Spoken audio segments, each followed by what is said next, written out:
You lie awake for what seems like hours, listening to the house creak and settle around you and wondering where your husband is. Try to convince yourself that he merely went for a walk and lost track of time, as he is so often wont to do. In any case, with no telephone and no car, there is little you can do, besides hope that he will turn up in the morning. With your worried thoughts chasing themselves endlessly around your mind, you eventually drift off into an uneasy sleep. Down the road and through the woods, where the, what, whippoorwills call their lunatic song, you are running. The sky boils and thunders overhead. The red-rimmed eyes glare down at you. When you look at them, they merge together, melting into a single baleful orb, a swollen, bloody moon. You must escape. You veer off the road, tripping over an old rotted stump, pushing aside a twisted sapling. Vines and brambles tear at your clothes. Rocks cut your feet. But still you must run, until you suddenly burst out of the underbrush, into a tangled, moonlit clearing. An ancient flagstone well stands amidst the weeds and in the clearing's center. And you are drawn to it. Something is moving inside, scratching at the stones down in the circle of blackness. And for some reason, all you can think is the basement. Michael is in the basement, and he's doing something bad. Heart hammering, you lean over the crumbling lip. Your hair slips from your shoulders, dangling tantalizingly close to the whale's opening. The whippoorwills reach crescendo. Your eyes adjust to the dark, and you see the most horrible thing. The third day. It was his twin brother, but it looked more like the father than he did. H.P. Lovecraft. You wake up, shivering. Michael is in bed next to you, sleeping like a dead man with the sheets wrapped around in a twisted snarl. Okay, let's do that again. You wake up, shivering. Michael is in bed next to you, sleeping like a dead man with the sheets wrapped in a twisted snarl around his body.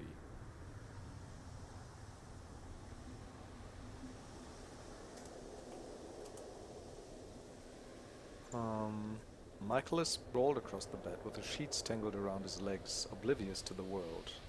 Usually, Michael is a light sleeper. You've never seen him so thoroughly knocked out before. You notice something odd about Michael's feet. They're covered with dried mud.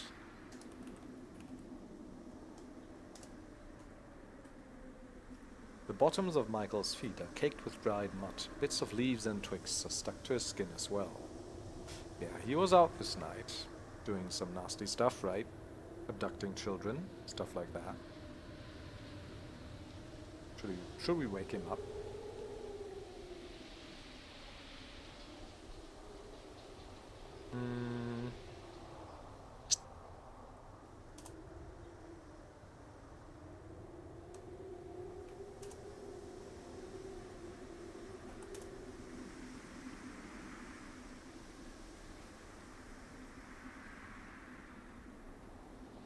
Get up.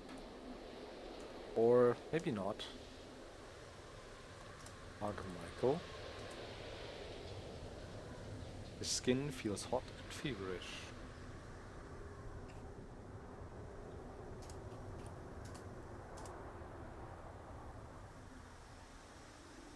Michael comes awake with a jerk and hoarse shout. For a moment or two, he only stares about blindly, as if unsure of where he is and all but unaware of your presence. Then, with a grunt of surprise, he comes to his senses and painstakingly crawls out of bed.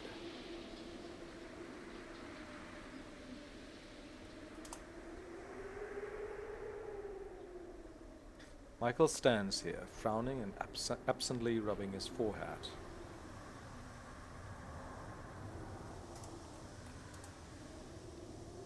Michael pulls away from you with an irritated look. Oh. Talk to Michael about sleep. About night. About yesterday.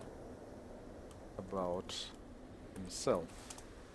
What? Michael grunts. What do you want to know? I'm fine. Just a headache is all.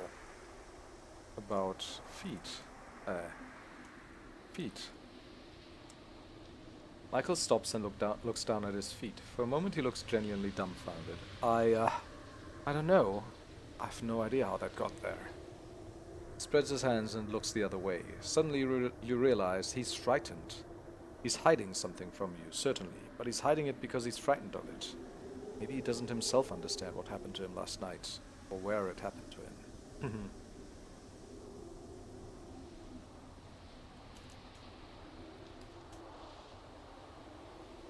I'm sick of hearing about them, he mutters. Alright, let's talk to a couple of things about him. About a couple of things with him. Anchorhead. Michael rounds on you irritably. Look, this is our home now, goddammit, whether you like it or not. We've made the decision, and we'll have to stick with it. If you don't like living here, maybe you should move out. What?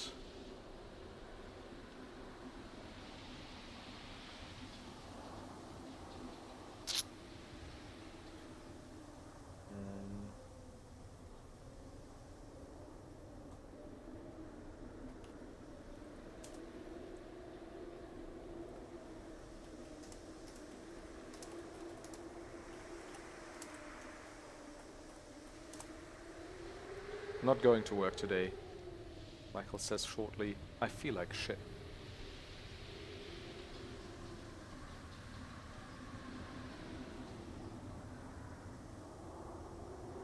Study? Jesus, just give it a rest, Michael shouts, throwing his hands up. Can't you fucking leave me alone for 2 goddamn minutes? He rounds on you. I mean it, he says. You push me one more time and... He leaves the rest unfinished. Turning his back on you, he stalks off to the other side of the room. You draw a shaky breath, dismayed and hurt.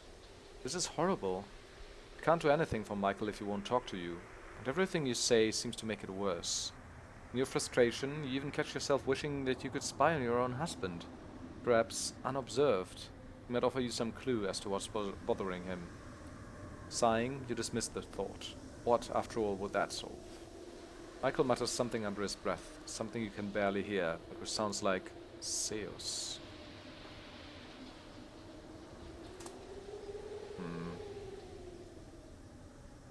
I mean, Seus is Croesus, right?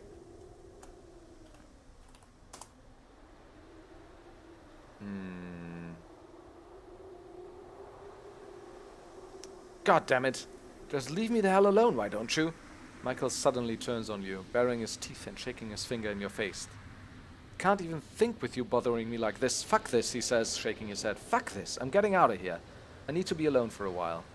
He storms out of the room, and a few moments later you hear the front door slam. The front door. For a moment you can only stand there in an empty house, shaky and close to tears.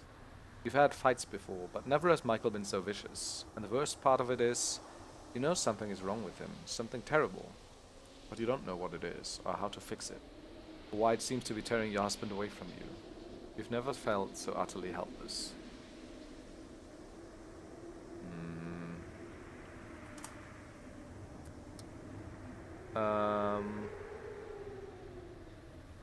Will he storm out at everything I say? How about Jeffrey Greer, the guy that he probably killed?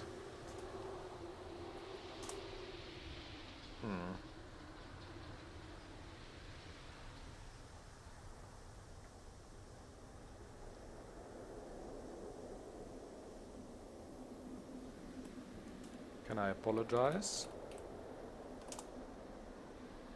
Say sorry. Say sorry to Michael. Utters a vague grunt by way of reply, not listening to you at all.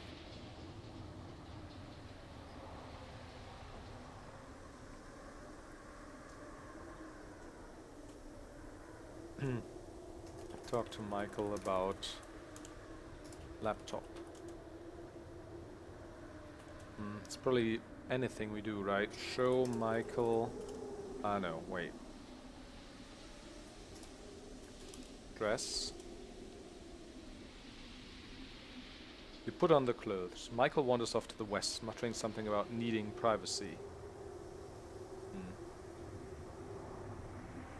put on coat. Look. Michael wanders in from the west. He gives you a strange look, as if he hadn't expected to find you here. You can see a broom and a cardboard box, which are some newspaper clippings here. Show Michael newspaper clippings. Michael doesn't even look at it. Wanders off to the south with a furtive, suspicious glance in your direction. Yeah, I do think we want to spy on him, right? We do have this secret maze of passageways through the house's walls, so we'll go south. Michael stands here frowning and absently rubbing his forehead.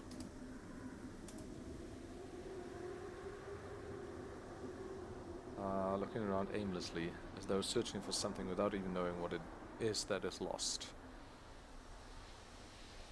Michael still looks half asleep. His hair is unkempt, his skin blotchy and pale, his eyes bloodshot and red. Every so often he grimaces and raises a shaky hand to his forehead, as though afflicted by a painful headache. Alright. West. East. North. East. Close, sliding, doors. Turn, sphere. Right.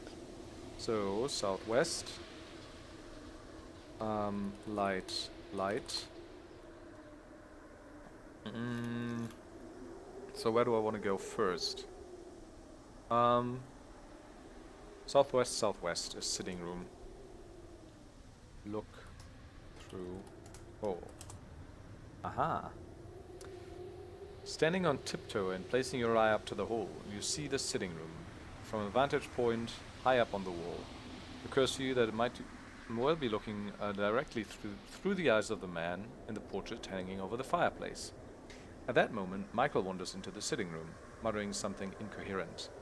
He looks around blankly, lost, as if he had come into the room in order to do something only in the next instant to forget what it was. Then his eyes fall on you, and he smiles. You nearly jerk away from the spy hole, heart pounding wildly, when it suddenly occurs to you that he's not looking at you at all. He's looking at the portrait through which you are peering.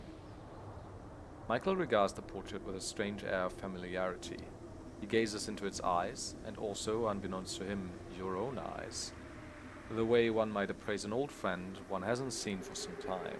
His expression is deferential, admiring, and something else. You can't quite put your finger on it at first, but as your husband continues to gaze rhapsodically at the terrible portrait, a sickening realization strikes you. The expression is vanity. Ugly, self-absorbed vanity. Your husband is staring at his portrait the way he might preen himself in a mirror. Michael brushes his fingers back through his hair and walks out of the room, chuckling softly to himself. So yeah, he's starting to be possessed by the Verlac demon spirit or whatever, right? And the guy on the painting is Croceus, of course. That's what he was muttering earlier as well. Croceus. And he's basically becoming Croceus, or becoming the same entity, because the spirit is taking possession of him, and that's why he's vain looking at that. Okay, so I'm at the sitting room now, and sitting room to children's bedroom is just north, so let's do that. Suddenly Michael walks into the bedroom, moves slowly, looking around and lightly touching things, as if visiting old memories. Walks over to the crib and spends some minutes staring down at its empty blankets, after which he sighs. Then he turns and adjusts the coverlet on the child's bed. Walks over to the vanity and brushes his hand across it as he had expected to find something there. He frowns, makes a small noise of frustration, and walks out of the room. Yeah, the locket maybe, right? Okay, so what else do we have? We do have the darkness, So what? Children's bedroom to darkness is northeast. Maybe we can see something here now. Oh yeah. Standing on tiptoe and placing your eye up to the hole, you see only darkness. Just as you're about to move away from the spy hole, you hear footsteps on a stone floor. Oh. A light shines through a doorway, and a moment later, Michael skulks into the room. She now realizes the wine cellar, seen from down low in a corner near the floor. It's funny how these corridors, we're just going like northwest and southeast and whatever, but we end up on all stories of the house nonetheless. Halfway across, your score has just gone up. Okay. Halfway across the room, he stops, darts a suspicious glaze over his shoulder, and shines his light into every corner, as though searching for potential spies. There is one right here. At one point, he looks straight at you, and you nearly recoil, alarmed at the sight of his crazed, red-rimmed eyes. He does not spot you however, and in a moment he moves on. He walks over to the rack at the north end of the room and does something with the bottles you can't quite see, because his back is toward you. But then there is a click and a heavy grinding sound, and the entire northern wall swings back, revealing a hidden passage. The room is filled for a moment with a wild, wretched keening. What's a keening? Like a cold wind blowing through an empty chasm. With one last wary look behind him, Michael steps through the portal. It's a portal, then? The light disappears, the wall swings back with another grinding sound, and then all is quiet. Damn it, so I didn't see what he did, though. So what's keening?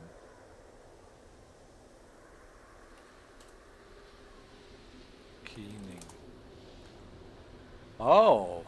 Totenklage, it says in German. Alright, so it's like wailing of the dead, basically. Wailing for the dead. It's a nice word. The room is filled for a moment with a wild, wretched keening, like a cold wind blowing through an empty chasm. Beautiful.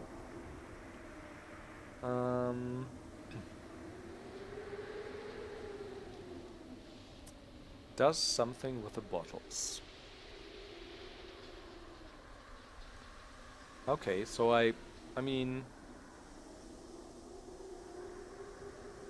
I could go back to the observatory. That would be southwest, southeast. Put disk in socket.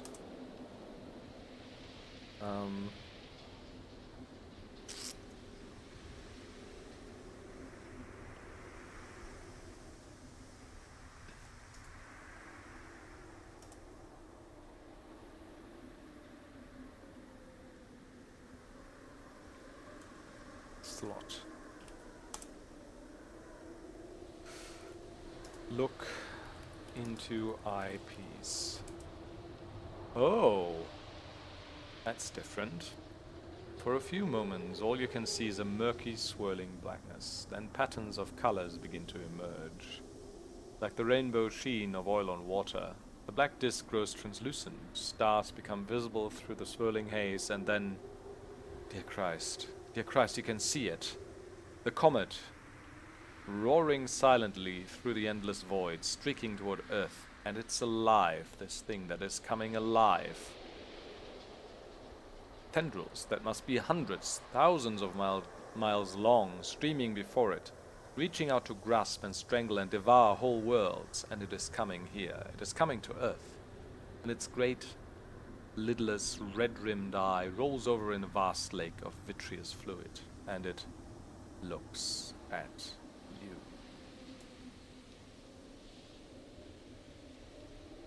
You wake up sometime later, shaking your head. You're not sure what exactly you just witnessed, whether it was a genuine astronomical phenomenon, or hallucination, or the actual form of some dark god from the outer reaches. Come to devour the world. You're not even entirely sure you remember what it looked like. The only thing you can clearly recall is a single name, pulsing in your brain like a bruise. What's that? Laldabaoloth. Is that a capital I at the beginning there, or an L, lowercase L?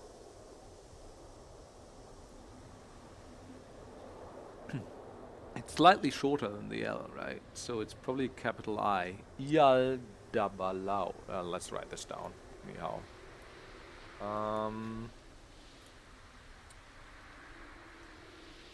Yaldabaoloth.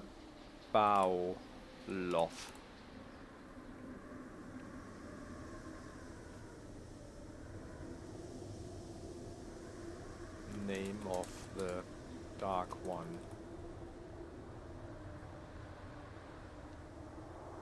I'm gonna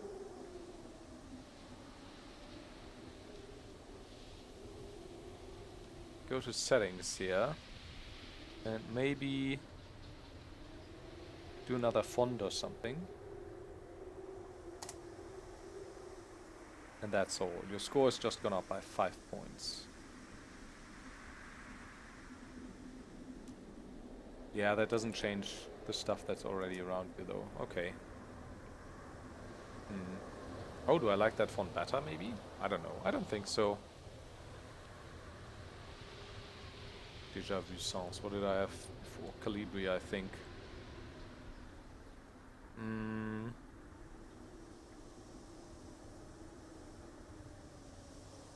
Look into eyepiece. Threat of physical torture could not induce you to go near that telescope again. Okay. Take disk. Put disk in code. Look into eyepiece.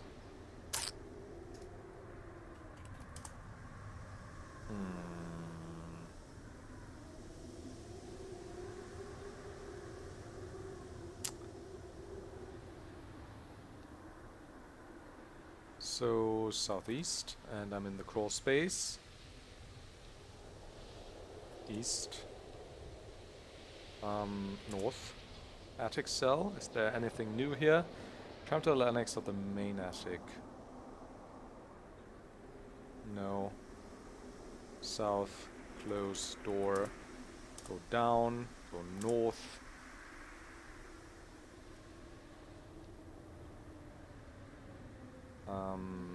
Go west. East.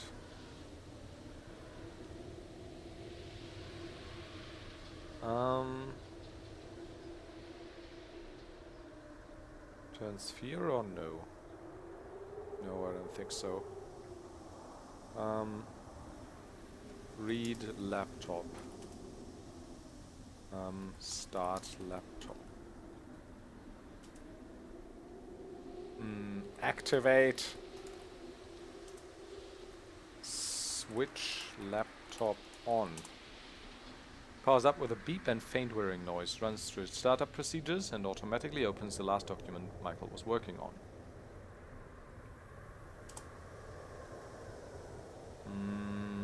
Yeah, that's the same thing as last time, right? Tomorrow I must go down to the cellar. I must see if the things revealed to me in that terrible book are true.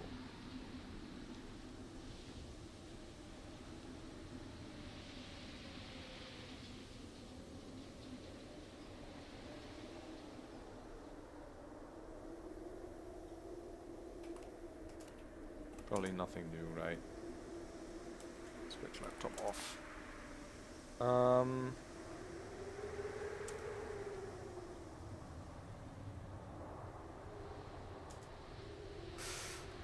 Close sliding doors. Sit in chair. Get manual.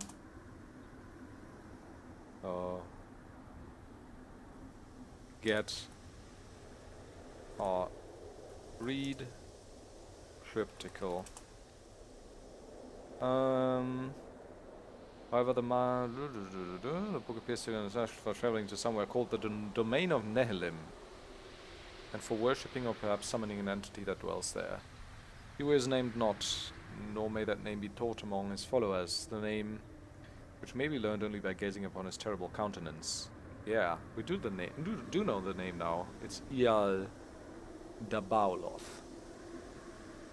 The only specific details involve a ritual used to open a one-way portal into the womb of Nehilim, allowing the magician to enter or possibly throw some hapless soul into its chaotic, blasphemous depths. The ritual seems to have something to do with music, and requires the magician to attune your pillars to your resonant harmonicae.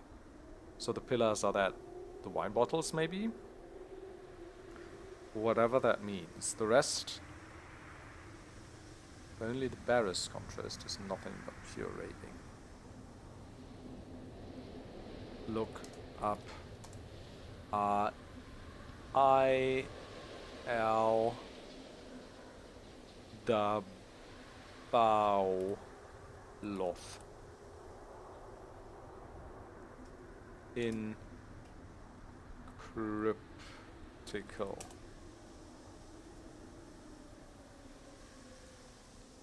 Drop cryptical. Drop manual. Complete manual.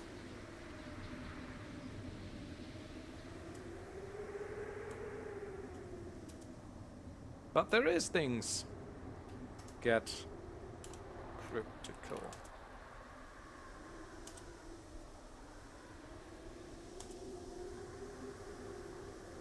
Get complete manual.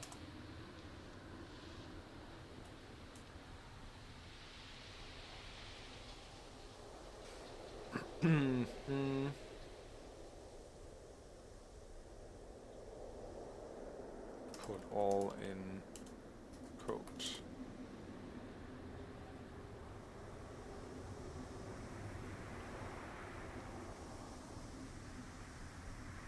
Get up.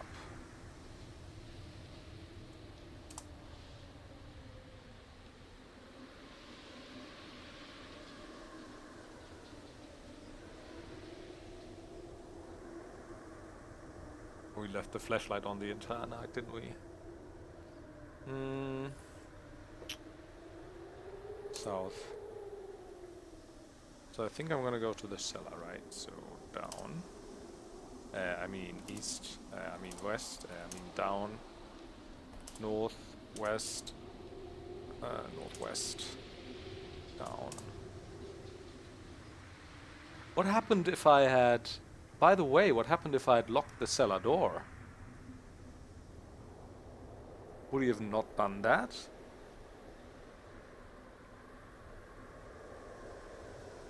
I kind of want to find that out now.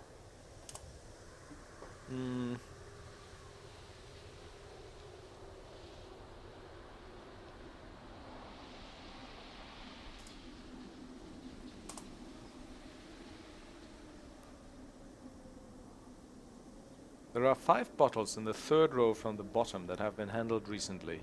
The finger marks are clearly outlined on their dusty labels.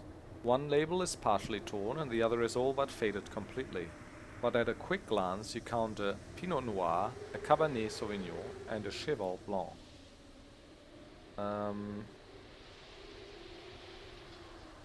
Does that have anything to do with Ial Dabauloth?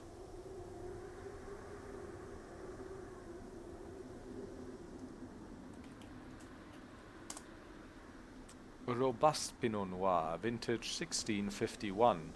Oh, those dates are gonna be significant. 1651 is the birth year of Wilhelm Verlac. Also, that's some fucking old wine. Obviously one of the collector's items that just keeps getting more and more valuable as long as you don't open it. Raised letter W, like Wilhelm, has been stamped into the bottom of the bottle. W doesn't occur in Ial Dabauloth, though.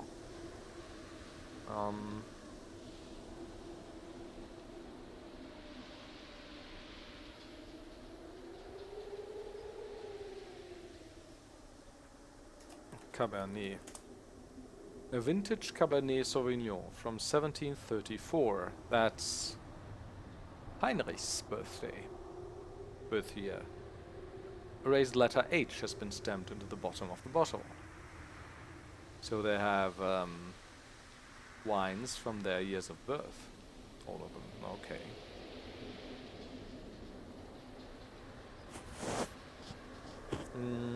I should write this down. So Pinot Noir, 1651, letter W.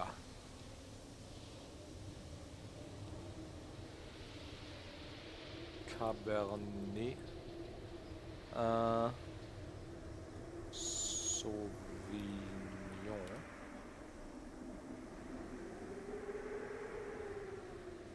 1734, letter H. And lastly we have Cheval Blanc. Cheval Blanc. Oh.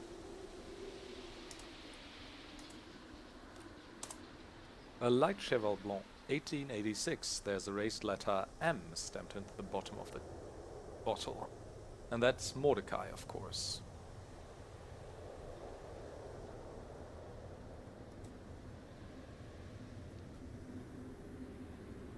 1886. Letter M. So we have the letters W, H, and M. I don't know, maybe we should just do it in chronological order, but then why would we have the letters as well? I mean, to make it more obvious that they're referring to the respective verlacs. I guess. So, and then one label is partially torn and the other is all but faded completely.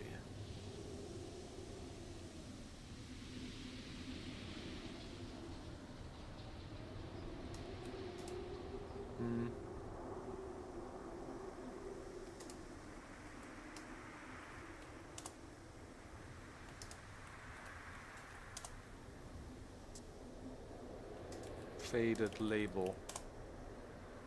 The bottle is so old that the label has almost faded beyond legibility. Although, from what you can make out, it is probably a fine Merlot. Erased letter C has been stamped into the bottom of the bottle, so that must be Croceus, right? It's the oldest one. So Merlot.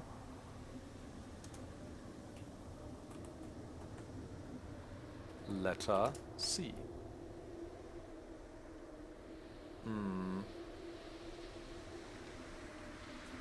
And examine torn label. The label on this bottle is partially torn away. There is a raised letter E stamped into the bottom of the bottle. That's Elijah, of course. Don't know what kind of wine this is, though. So, torn label,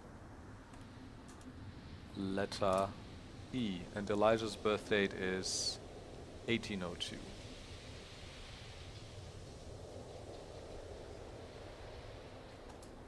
So what do I do with this information? So we have the letters W, H, M, C, E.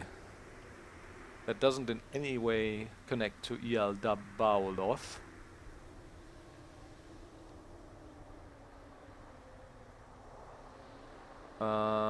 W, H, M, C, E. Can't really make a word out of that, so I don't know if we should just move the bottles like either in chronological order or in alphabetical order, or I don't know. I mean, I'm gonna save here. Wine bottles, and I'm gonna, just to test this out, I'm gonna check end of day 2, sleep. I mean, what happens if we chase Michael off? Or if we don't wake him up at all? Get up.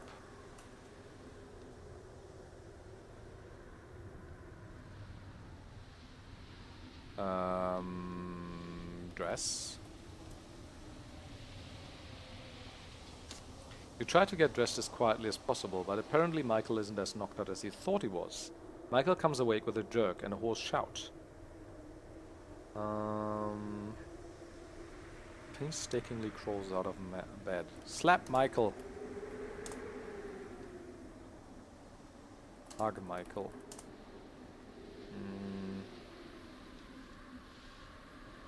So if I go... no. Wear coat. Go south, go down, go north. You can hear Michael moving around elsewhere in the house, the floorboards creaking uneasily with his footsteps. And then I'll go west into the kitchen, go northwest, lock,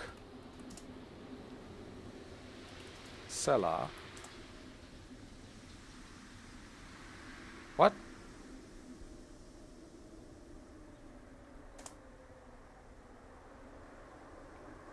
Key to the cellar.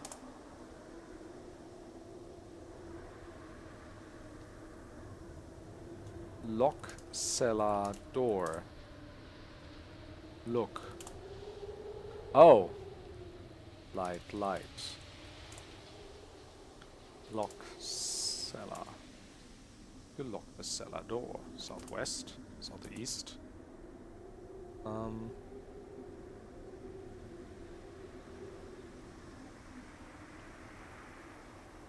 East, south. Up. East, north, east. Turn sphere. Southwest. Look through hole. Right. And then from the sitting room to the children's bedroom is N. Look through hole. From here to the darkness. I mean, let's see if he gets in here. Is northeast.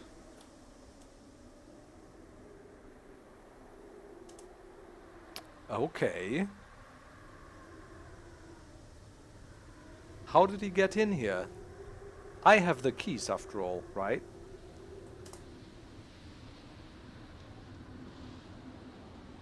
How did he get in here?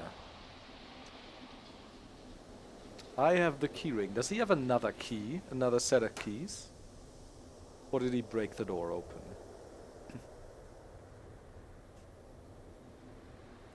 And does something with the bottles. You can't quite see because his back is toward you.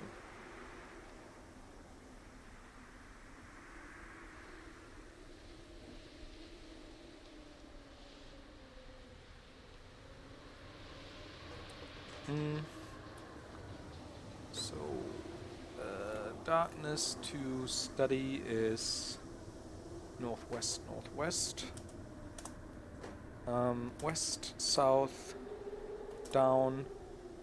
Why can't I? Upstairs hall. Oh, I mean east.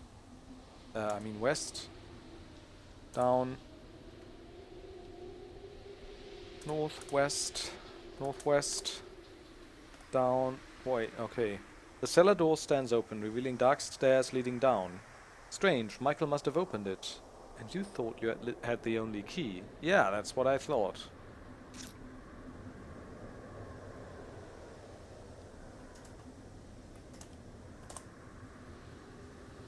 Okay, now the third possibility here that I want to check out, of course, is what happens if we get Michael so mad that he flees out of the house.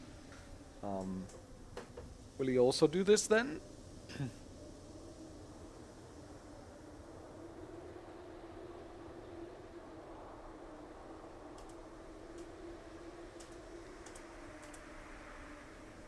Wake Michael up.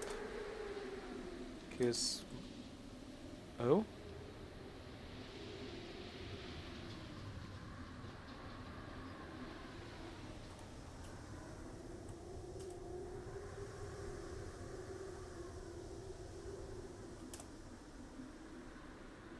Talk to Michael about Croceus.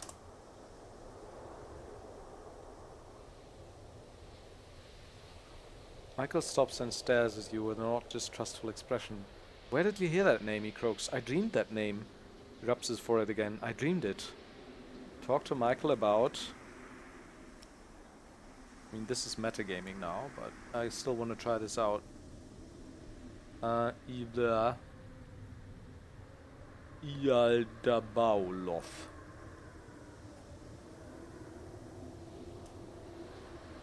Where on earth did you come up with that name? Ha ha ha ha. I loaded the game.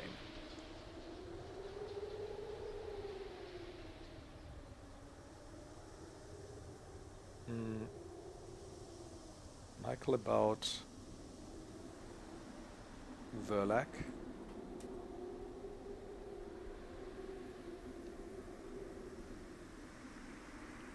Wait.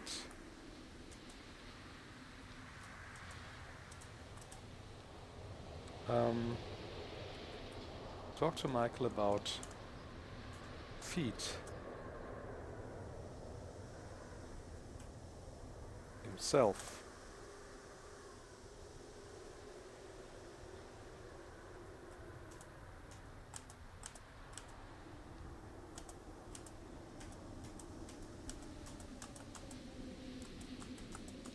Okay, he doesn't come back in. Why couldn't I, like... Why can't I make him mad? Last time that worked out so nicely.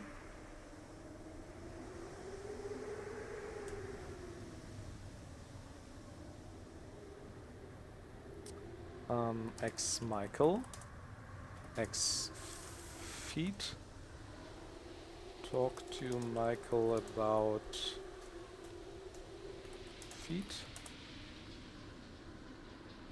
Poke Michael.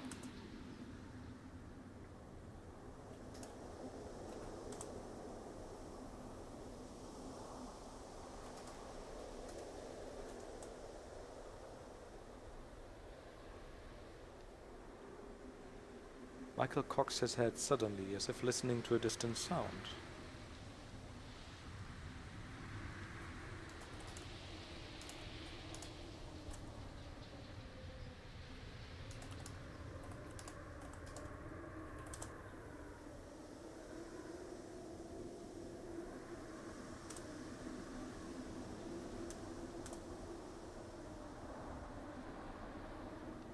Ah!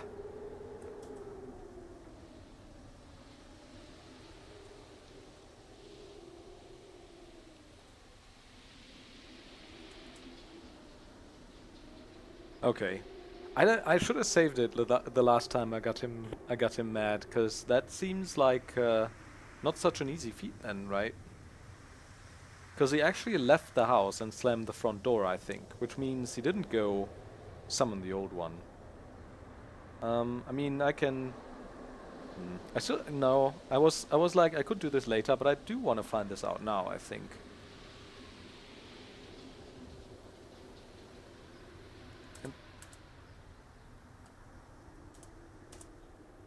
But what I did was literally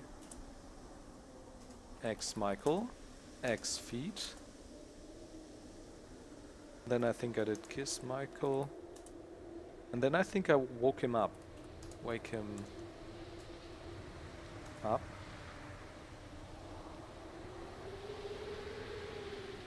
Get up. Dress west.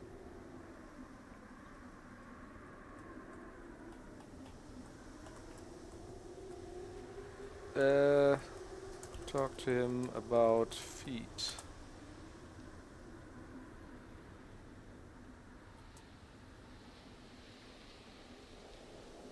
Talk to him about himself. I'm just running behind him, nagging him. Talk to him about uni. Miskatonic University. About Verlac.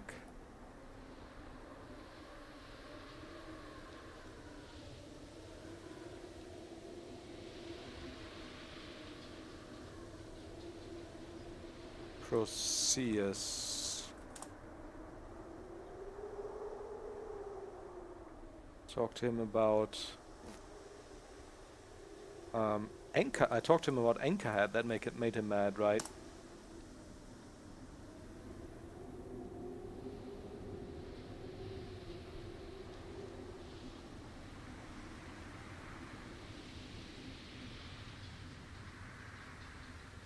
What else do we have?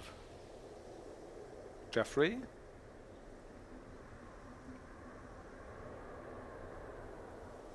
Jesus, give it a rest.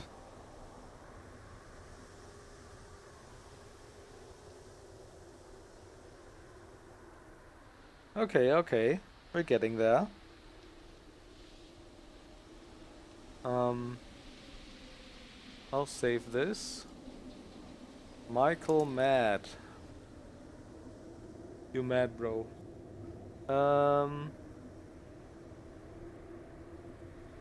Talk to him about William. Hear the front door slam.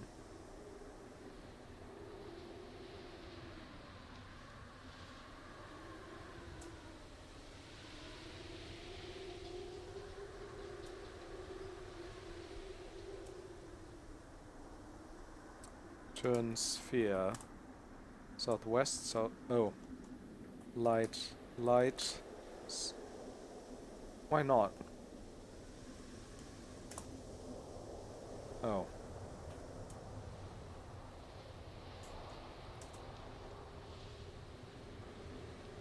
Oh god. Okay. I'll load. Michael mad. Okay. Talk to him about William.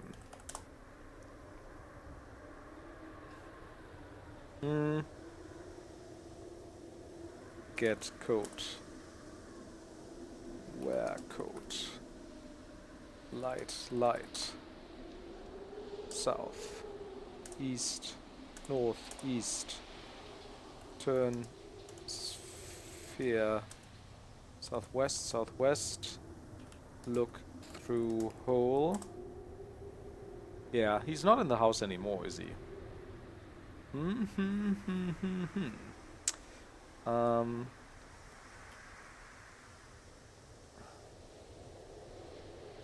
Sitting room north. Through hole, that's the children's bedroom. And children's bedroom to darkness is northeast. Look through hole. We see only darkness. And from here, I mean, I can guess I can still go to the observatory. That's southwest, southeast. Put disk in slot. Look through eyepiece.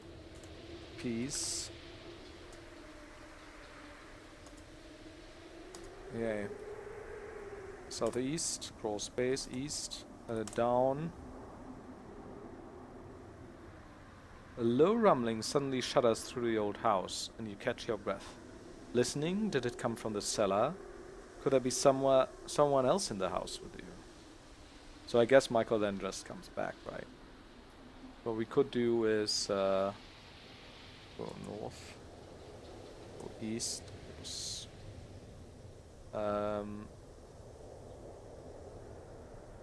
southwest, northeast.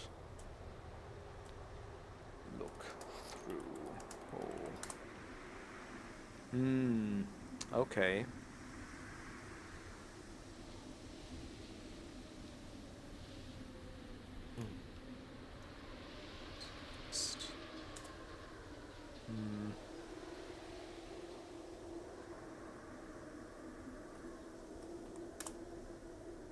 Still not here, okay. Where are we now? Children's bedroom. Way back to the study is southwest, northwest. Okay, east, west, south, down, south, northwest, northwest, down, east, bottles. I mean, yeah, there are 5 bottles in the third row from the bottom that have been handled recently.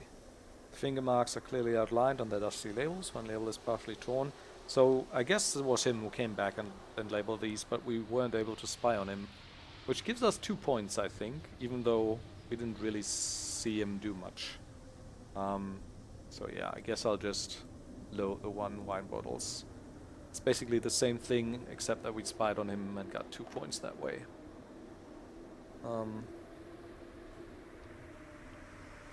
And I think we're gonna try and crack this now, of course, right?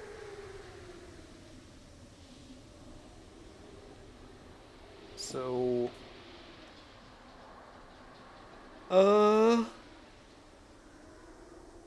we do know which of the Verlacs every bottle corresponds to. But... I mean, we could just do it in... I think I'll just do it in chronological order first, so... Also, what do we need to do with the bottle? It's like turn, Merlot. The bottle with a faded label rotates a quarter turn clockwise. Then snaps back with a loud click. So next up chronologically would be Pinot Noir, right? That would be Wilhelm. Turn Pinot Noir. Turn. Next one is Cabernet Sauvignon. Cabernet.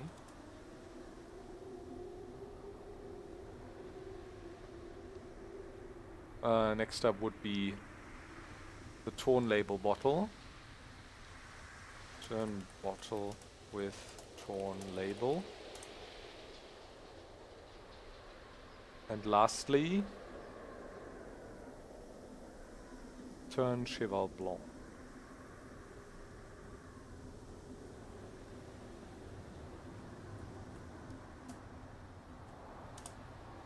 Aha!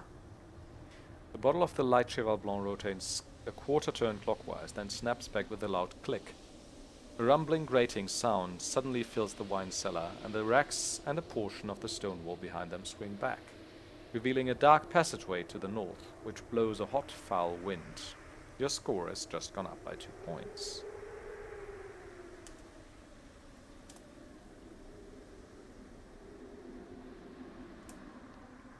Windy passage.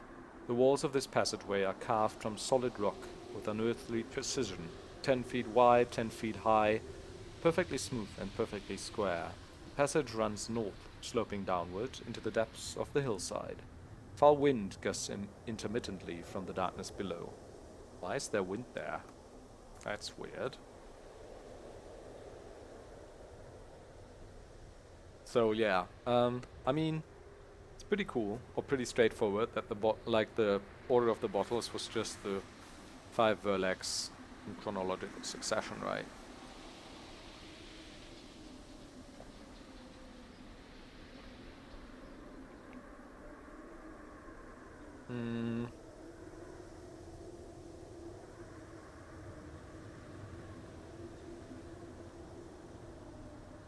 So I think I go further north, right? Edge of the pit. The passageway ends at the fathomless pit, a puckered circular hole in the rock from which the foul wind seems to emanate, howling up from the depths like a reeking banshee. A thin and decrepit rope bridge spans the pit, shivering occasionally in the wind. Oh. The pit nearly spans the corridor from wall to wall and is at least 20 feet across, much too far to jump. The wind occasionally gusts up from the bottomless reaches. The wind, which occasionally gusts up from the bottomless reaches, smells of decaying things, and moans like a living thing as it races past you. Smell wind. The air coming out of the pit reeks of the infernal depths. Another blast of hot, foul-smelling air comes shrieking out of the pit.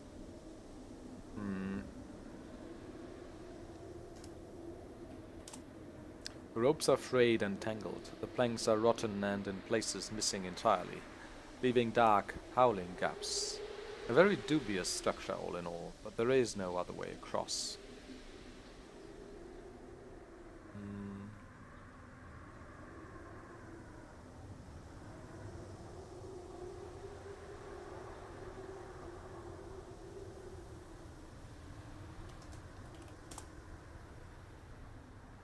Yeah. Cross bridge. Carefully, you edge out onto the swaying planks. The ropes creak ominously as you cross. A couple of tattered lines snap just as you reach the halfway mark, and the bridge slists sharply to the left. A few more steps, however, and you're safely on the other side. Passageway turns east here, the stone floor dropping down in a series of wide steps carved into the living rock. The stairs continue down to the northeast, eventually curving out of sight. The only other way on from here is a narrow, oddly angled corridor in the northwest corner. A thin and decrepit rope bridge spans the pit, shivering occasionally in the wind. I feel like I should make a map of this too. So this is the sewer, of course, even that we were in earlier. How much space do we have left? I mean, a good amount. This is maybe too big. I needn't have made it so big. Okay, so in the cellar we just went north, I think. So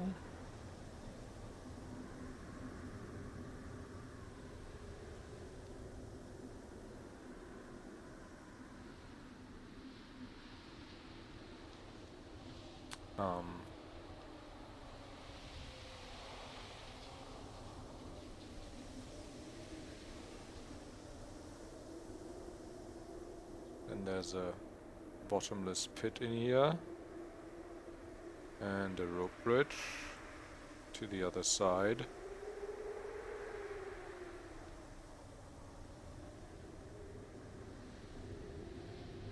And yeah, this is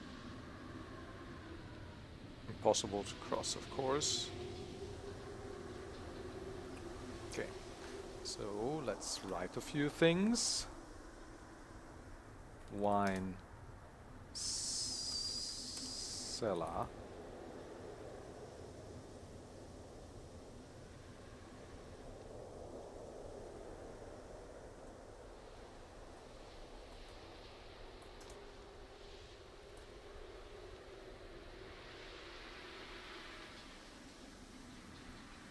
Bottomless pit. Rope bridge.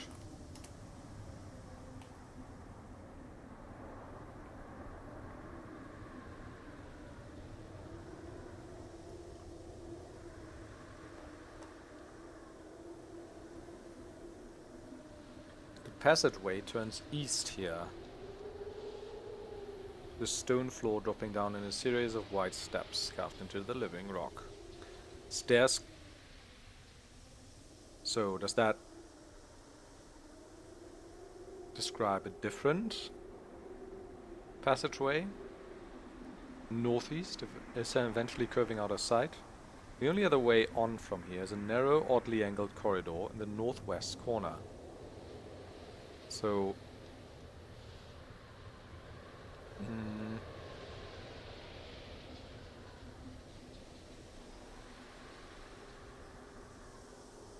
northwest corner, oddly angled corridor.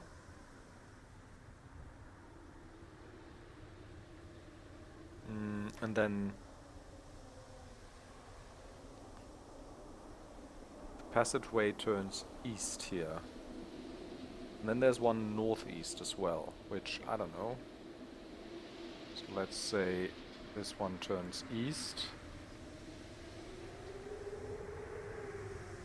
And then there's one northeast as well. I don't know if they are the same thing, but we'll find out in a second.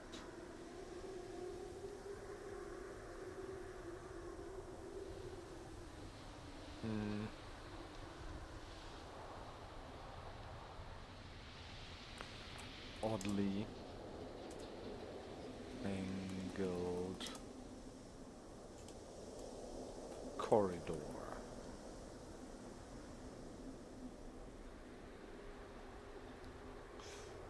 You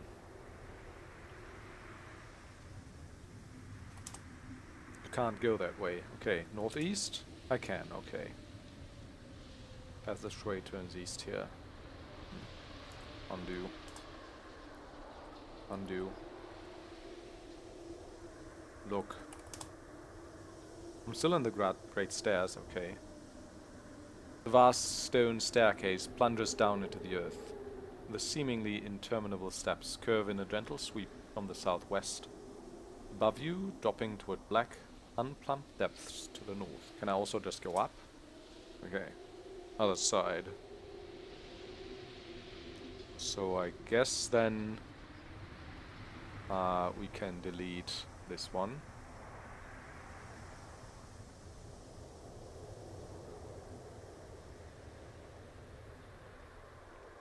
And I'll just do it like this. Stairs.